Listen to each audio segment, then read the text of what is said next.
வணக்கம். இன்றைய மாவட்ட செய்திகள். தமிழகத்தில் சர்வாதிகார ஆட்சி நடத்தும் திமுகவிற்கு முடிவுரை எழுதும் தலைவராக பழனிசாமி புறப்பட்டுள்ளார். ஆட்சி மாற்றம் உறுதி என எதிர்க்கட்சி துணைத் தலைவர் உதயகுமார் தெரிவித்தார். அம்மாவின் பெயரை சொல்லி சம்பாதித்த பணத்தை எல்லாம் அம்மாவை அழிக்க நினைத்தவர்களை வாழ வைக்க நான் செலவழிப்பேன் என்று கொஞ்சம் கூட கூச்சமில்லாமல் இன்றைக்கு தன்னுடைய சுயநலத்திற்காக அனைத்து இந்திய அண்ணா திராவிட முன்னேற்ற கழகத்தை காட்டிக் கொடுப்பதற்கு தயாராகிவிட்ட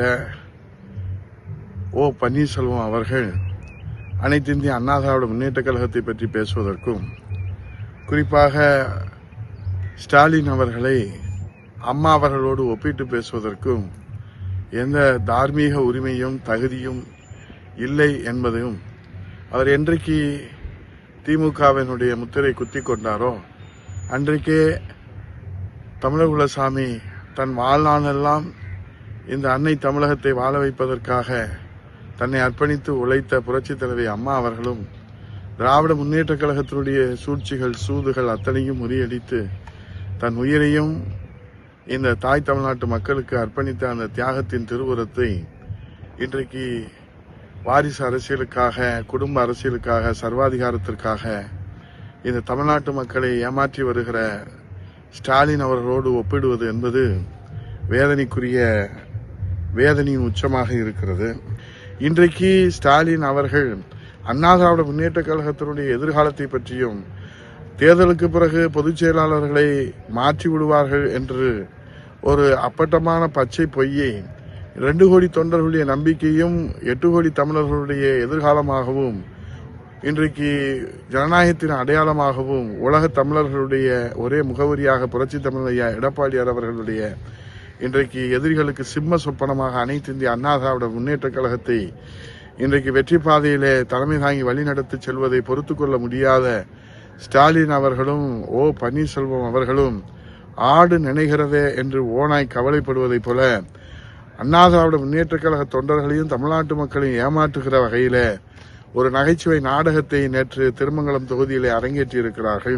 அண்ணா திராவிட முன்னேற்ற கழகத்தை காலாவதியானவர்களை எல்லாம் நான் கரையேற்றுகிறேன் என்று வாக்குறுதி அளித்து இன்றைக்கு பதவி கொடுத்து, இன்றைக்கு திமுகவில் இருப்பவர்கள் எல்லாம் ஆட்சியிலும் அதிகாரத்திலும் அமைச்சர்களாக இருப்பவர்களாம் கருணாநிதி இடத்திலே பயிற்சி பெற்றவர்களா, ஸ்டாலின் இடத்திலே பயிற்சி பெற்றவர்களா, பேரறிஞர் அண்ணா இடத்திலே பயிற்சி பெற்றவர்களா என்றால் நிச்சயமாக இல்லை. புரட்சித் தலைவர் எம்ஜிஆர், புரட்சித் தலைவர் இதயதேவ அம்மாவிடத்திலே பயிற்சி பெற்ற அனைத்து இந்திய அண்ணா திராவிட முன்னேற்ற கழக தொண்டர்களை, தலைவர்களை எல்லாம் இன்றைக்கு அபகரித்துக் கொண்டு இன்றைக்கு அவர்கள் நாங்கள் கரையேற்றுகிறோம் வாருங்கள் என்று ஆசீர்வாதத்தை காட்டி, ஆகவே திமுக பலவீனம் அடைந்து விட்டது.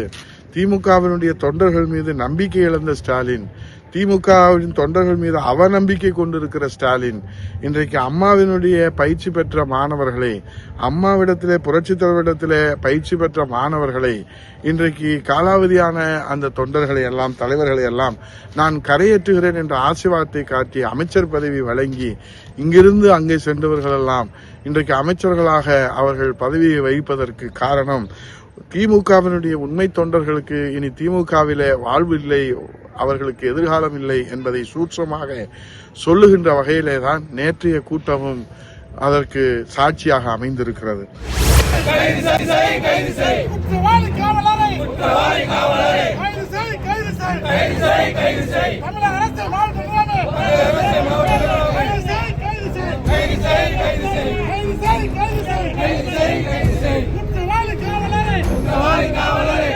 சிவகங்கை மாவட்டம் மானாமதுரையில் கடந்த 4 நாட்களாக அரிவாள் வெட்டு, கத்திக்குத்து, கொலை என தொடர் சம்பவங்களால் பொதுமக்கள் வெளியே செல்ல அச்சப்படும் நிலை ஏற்பட்டுள்ளது. கடந்த 3ஆம் தேதி இடைக்காட்டூர் பகுதியில் பட்டியல் இனத்தை சேர்ந்த 3 பேரை ஒரு கும்பல் அரிவாளால் ஓட விரட்டிவிட்டனர். இந்த நிலையில் நேற்று முன்தினம் மானாமதுரை சிஓ நகரில் பேசிக் கொண்டிருந்த ஜெயக்குமார், அழகர் ஆகிய இருவரையும் மானாமதுரை கிருஷ்ணராஜபுரம் பகுதியை சேர்ந்த ஆகாஷ் டெலிசன், குணா ஆகியோர் அரிவாளால் ஓட வெட்டினர். போலீசார் 2 பேரையும் கைது செய்தபோது பட்டியல் இனத்தை ஆகாஷ் டெலிசன் தப்ப முயன்ற போது காலில் அடிபட்டு மதுரை அரசு ஹாஸ்பிட்டலில் சிகிச்சையில் இருந்தார். நேற்று இரவு அவர் இறந்தார். அவரது பெற்றோர்கள் மற்றும் உறவினர்கள், சமுதாய அமைப்புகளை சேர்ந்தவர்கள் போலீசார் அடித்ததால் தான் பலியானார் என குற்றம் சாட்டினர். போலீசாரை கண்டித்து மானாமதுரை அருகே மதுரை ராமேஸ்வரம் தேசிய நெடுஞ்சாலையில் ரோடு மறியலில் போராட்டத்தில் ஈடுபட்டனர். போக்குவரத்து மாற்றிவிடப்பட்டுள்ளது. மானாமதுரை, திருபுவனம் உள்ளிட்ட பகுதிகளில் டாஸ்மாக் கடைகள் அடைக்கப்பட்டுள்ளது. அந்த பகுதியில் பதட்டமான சூழ்நிலை உருவாகி வருகிறது. இந்த நிலையில் மானாமதுரை பைபாஸ் பஸ் ஸ்டாப் அருகே உள்ள ஒரு வீட்டின் மொட்டை மாடியில் ஒருவர் கழுத்தை அறுக்கப்பட்டு படுகொலை செய்யப்பட்டு கிடப்பதாக போலீசாருக்கு தகவல் கிடைத்தது. போலீசார் சென்று பார்த்தபோது மானாமதுரை உடைக்குளம் பகுதியை சேர்ந்த ஆட்டோ டிரைவர் முனீஸ்வரன் படுகொலை செய்யப்பட்டு கிடந்தார். சம்பவ இடத்தில் சிவகங்கை எஸ்பி சிவபிரசாத் மற்றும் போலீசார் விசாரணை நடத்தி வருகின்றனர். மானாமதுரையில் கடந்த 4 நாட்களாக அரிவாள் வெட்டு, கத்திக்குத்து மற்றும் கொலை சம்பவங்கள் தினந்தோறும் அரங்கேறி வருவதால் பொதுமக்கள் வெளியே செல்வதற்கு மிகுந்த அச்சத்துடன் உள்ளனர்.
திருச்சியில் வரும் 11ஆம் தேதி பிரதமர் மோடி பங்கேற்கும் என்டிஏ கூட்டணி பொதுக்கூட்டம் நடைபெற உள்ளது. பொதுக்கூட்டம் திடல் ஏற்பாடுகளை மத்திய இணையமைச்சர் எல் முருகன் பார்வையிட்டார். இந்த கூட்டம் தமிழகத்தில் ஒரு மிகப்பெரிய அரசியல் திருப்புமுனையை ஏற்படுத்துகின்ற கூட்டமாக இருக்கும். இந்த கூட்டத்தில் நம்மளுடைய மாண்புமிகு பிரதமர் அவர்களுடைய உரை கேட்க, அவரை வரவேற்பதற்கு தேசிய ஜனநாயக கூட்டணியை சார்ந்த தொண்டர்கள், சகோதரர்கள் எல்லாருமே ஆவலுடன் காத்து கொண்டிருக்கிறோம்னா, நாங்கள் எதிர்பார்ப்பது கிட்டத்தட்ட இப்போதைக்கு கணக்குப்படி 7 லட்சம் பேர் வருவதற்கான ஏற்பாடுகள் ஆகியிருக்கிறது. மொபிலைசேஷன் அதுக்கான, ஏன்னா எங்களுடைய அண்ணா திராவிட முன்னேற்ற கழகம், பாரதிய ஜனதா கட்சி, ஐஜேகே, ஏசிஎஸ் அண்ணன் அவர்கள், டிடிவி அண்ணன் அவர்கள், அண்ணன் பிஎம்கே, எல்லா கட்சியினுடைய தொண்டர்களும் இங்கே வர இருக்கிறாங்க. கிட்டத்தட்ட 7 லட்சத்திற்கும் மேற்பட்ட சகோதரர்கள் எங்களுடைய மிகப்பெரிய அளவில் இங்கே வந்து தமிழக அரசியலில் ஒரு மிகப்பெரிய மாற்றத்தை ஏற்படுத்துகின்ற கூட்டமாக இந்த கூட்டம் இருக்கு. ஆனால் அவர் வந்து தோல்வி பயத்தில் இருக்காருன்னா, தோல்வியினுடைய உச்சத்தில் இருக்கிறார். எப்போ வந்து தேர்தல் நடந்தாலும் அவர் தோல்வி என்பது அவருக்கு நிர்ணயிக்கப்பட்ட ஒன்று. அது அவர் கவர்மெண்ட்ல இருக்காரு, நிறைய சர்வே எல்லாம் அவருக்கு வந்திருக்கும். அதனால அவருக்கு வந்து இன்னைக்கு நாம் தோல்வி என்பது உறுதியான ஒன்று. அதனால தோல்வி பயத்தில் அவருக்கு கண்டதையும் பேசி கொண்டிருக்கிறார். நேற்றைக்கு மேற்கு வங்கத்தில் நடந்த சம்பவம் மிகவும் கண்டனத்திற்குரியது. மாண்புமிகு ஜனாதிபதி அவர்களுடைய புரோட்டோகால், அவர்களுக்கான அந்த வரவேற்பு, அந்த புரோட்டோகாலை மேற்கு வங்காள அரசு, அதாவது இண்டி கூட்டணி, திராவிட முன்னேற்ற கழகம், காங்கிரஸ், இண்டி மற்ற கூட்டணி கட்சிகள் எல்லாம் இணைந்திருக்கிற அந்த கூட்டணி சார்ந்த ஒரு கட்சி திரிணாமுல் காங்கிரஸ், அங்கே மிகப்பெரிய அளவில் ஒரு பிரீச் ஆஃப் வைலன்ஸ் புரோட்டோகால் நடந்திருக்கிறது. அது வந்து ஜனாதிபதி அவர்கள் வரும்பொழுது முதலமைச்சர் அவர்கள் போய் வரவேற்கணும், வரவேற்கல. அல்லது ஒரு அமைச்சரை கொடுத்துருக்கணும், ஒரு அமைச்சரும் போகலை. அல்லது ஒரு சீஃப் செக்ரட்டரி போய் வரவேற்றிருக்கணும், சீஃப் செக்ரட்டரியும் போகலை. இது அதை விட அவர்களுக்கு அந்த போய் மாநில புரோட்டோகால் கொடுக்காத ஒன்றும். அதே போல் அந்த நிகழ்ச்சியில் அவங்களுக்கான ஜனாதிபதிக்கான அந்த நிகழ்ச்சிக்கான ஏற்பாடுகளை அந்த காவல்துறை முழுமையாக செய்யவில்லை. மிகவும் வன்மையாக கண்டிக்கத்தக்கது. ஜனாதிபதி என்பவர், அதுவும் குறிப்பாக அவங்க வந்து ஒரு மிகவும் பின்தங்கிய சமுதாயத்தை சார்ந்த பழங்குடியின இனத்தை சார்ந்தவர். அவங்க அப்படி ஒரு மிகப்பெரிய ஒரு தலைவராக வந்திருக்கும்போது அவர்களை இழிவுபடுத்தும் விதமாக மம்தா பானர்ஜி அவர்களுடைய செயல், இண்டி கூட்டணியுடைய செயல் வன்மையாக கண்டிக்கத்தக்கது. அவர் தான் இலவசங்கள் இல்லைன்னாரு, இப்போ இலவசத்துக்கு வந்திருக்கிறாரு. அதே மாதிரி நீங்கள் சொல்கிறீங்க, இது எல்லாமே வந்து அவர் வந்து இன்னும் யாருமே அவர் வந்து முதல் அரசியலுக்கு வந்திருக்கிறார். ஃபஸ்ட்டு தேர்தல். அவர் இன்னும் எதுவும் ப்ரூவன் கிடையாது, எதுவும் நிரூபிக்கலை. தமிழக அரசியலில் எந்த அளவுக்கு தாக்கத்தை ஏற்படுத்துவார், இல்லை எந்த அளவுக்கு வாக்குகளை வாங்குவார் என்பது எந்தவித கூட்டங்கள். நீங்கள் சிரஞ்சீவி அவர்களுடைய கூட்டத்தை நம்ம பார்த்தோம் ஆந்திராவில். சினிமா நடிகர் எவ்வளோ பெரிய கூட்டங்கள் வந்தது. அந்த கூட்டங்கள்லாம் என்னாச்சு? சகோதரர் அண்ணன் விஜயகாந்த் அவர்கள் கட்சி ஆரம்பிக்கும் போது என்ன ஒரு கூட்டம் இருந்தது, அதெல்லாம் இன்னைக்கு எங்கே இருக்கு? அதாவது சினிமா நடிகர்களை பார்க்க வர்ற கூட்டம் வேறு, அரசியலுக்கு வருகின்ற சகோதரர்கள் அரசியல் நோக்கத்தோடு பார்க்கின்ற கூட்டம் வேறு. அதாவது சினிமாவை பார்க்குறாங்க, ஆனால் அது அரசியலுக்கு சினிமா ரசிகர்கள் எல்லாமே அவருக்கு அரசியலில் மாறுவாங்க, அவங்களுக்கு ஓட்டு போடுவாங்க அல்லது அவர்களுக்காக வேலை செய்வாங்கன்றதெல்லாம் நம்ம தமிழ்நாட்டில் அதெல்லாம் எம்ஜிஆர் காலத்தோடு முடிஞ்சிருச்சாங்க. நேரம் பார்க்குறது ஒரு நார்மல் கட்டசி இது. ஆனால் அவர்கிட்ட நடந்துக்கிட்ட விதங்களை நம்ம பார்த்தோம். அவரை வந்து ஒரு கவர்னராக பார்க்காம இன்றைக்கு வெஸ்ட் பெங்காலத்தில் எப்படி இன்றைக்கு ஜனாதிபதி அவர்களுக்கு ஒரு களங்கம் ஏற்படுத்தியிருக்கிறார்களோ, அவர்களை அவமரியாதை செய்திருக்கிறார்களோ, அதே போல தான் தமிழகத்தில் தொடர்ந்து அவர்களை அவமரியாதை செஞ்சது திராவிட முன்னேற்றம். ஆனால் இன்னைக்கு பொறுத்தளவுக்கு எங்களுடைய தேசிய ஜனநாயக கூட்டணி தானே ஸ்ட்ராங்காக இருக்கிறது. நாங்கள் ஸ்ட்ராங்காக இருக்கிறோம். எங்களிடத்துல கிட்டத்தட்ட 30க்கும் மேற்பட்ட கட்சிகள் எங்கள் கூட்டத்தில் கூட்டணியில் இருக்கிறாங்க. அது நீங்கள் ஏற்கனவே மதுரை கூட்டத்தில் பார்த்தீங்க, மதுராந்த கூட்டத்தில் பார்த்தீங்க, இங்கேயும் திருச்சியிலையும் பார்க்க போகிறீங்க. எங்கள் கூட்டணி இன்றைக்கு வந்து திமுகவை விட முன்னோக்கி வேகமாக பயணித்து கொண்டிருக்கிறது. பல முறை உங்களுக்கு தெரியும், இது வந்து சர்வதேச சூழ்நிலைகளை பொறுத்தது.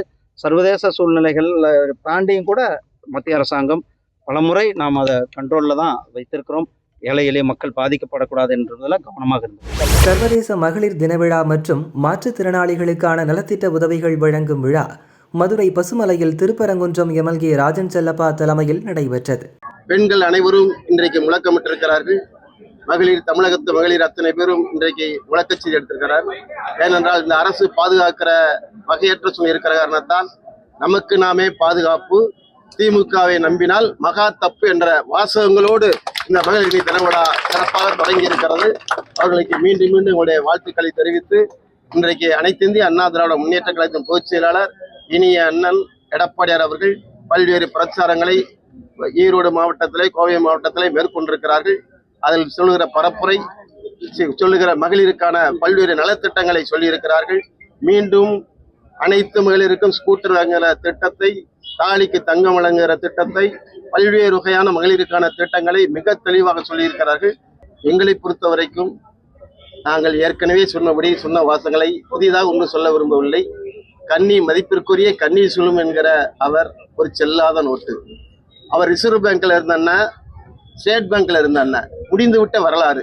அவரை பற்றி நாங்கள் அதற்கு மேல் விமர்சிக்க விரும்பவில்லை. அதுவும் இன்னொரு கட்சியில் அப்படி இணைஞ்சிட்டாங்க. நீங்க வந்து அதிமுக அவருக்கும் தொடர்புள்ள சில பத்திரிகைகள் ஊடகத்தை நீங்க போடுவீங்க, இந்த ஆண்டு மிகப்பெரிய ஜோக்குன்னு போடுவாங்க. அது மாதிரி மதிப்பிற்குரிய ஸ்டாலின் அவர்கள் நேற்று அடிச்ச ஜோக் என்னன்னு கேட்டா, அவரை பத்தி சொல்லும்போது நேர்மையாளர், விசுவாசமானவர் என்று சொல்லியிருக்கிறார்கள். இதுதான் அவருடைய வாழ்நாளிலே அடித்த மிகப்பெரிய ஜோக். ஆட்சிக்கு வரப்போகிற கட்சி அனைத்து இந்திய அதிமுக. அது கொடுக்கிற வாக்குறுதிகள் நிறைவேற்றப்படும். கேலியா சொன்னாலும் கூட அனைத்து இந்திய அதிமுகவின் முதலமைச்சராக அறிஞர் எடப்பாடி வரப்போகிறார் என்பதைதான் மறைமுகமாக சொல்லியிருக்கிறார். நிதிஷ்குமாரோட ஆண்டாண்டு காலம் உட்பட்ட சொல்லுகிறாரு. எங்க அருமை அண்ணன் எடப்பாடியாருக்கு மிகப்பெரிய ராஜதந்திரி. அவர் எந்த நேரத்தில் எப்படி யாரை பயன்படுத்தி அதிமுகவை கட்டி காக்க வேண்டும் என்ற நன்கு அறிந்தவர். ஆகவே அவர் யாரிடமும் ஏமாற மாட்டார். அதிமுக என்ற புரட்சி தலைவர் அம்மா கட்சியை கட்டி காத்து என இதுவரைக்கும் எத்தனையோ சோதனை ஜெயிச்சுட்டு வந்துட்டார். தொடர்ந்து வெற்றி பெறுவார். இனிமேல் வெற்றி தான், வெற்றி மேல் வெற்றி அதிமுக.